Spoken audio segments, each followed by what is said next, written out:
नमस्ते सेवारो। अहिले कार्तिक महिना छ। दीपावली तिहारलाई पनि बिदाई गरिसक्यो।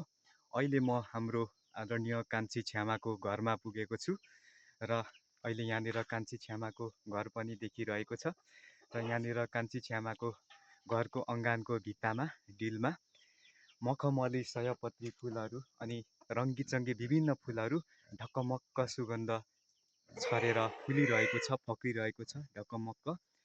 आफ्नै लाली जोबानमा फुलहरूको यो आकर्षक दृश्य यहाँहरूले देखिरहनु भएको छ। यहाँ मैले भिडियोमा देखाइरहेको छु। मेरो पछाडि कार्तिकतिर फुल्ने फुलहरू हो यो। यसलाई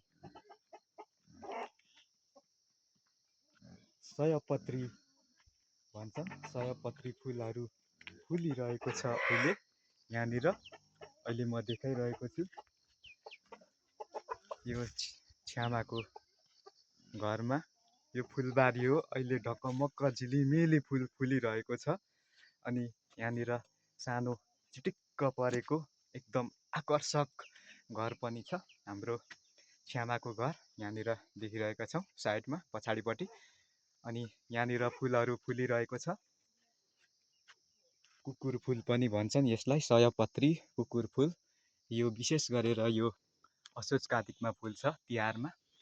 अब यो कार्तिकभरि मात्र रहन्छ।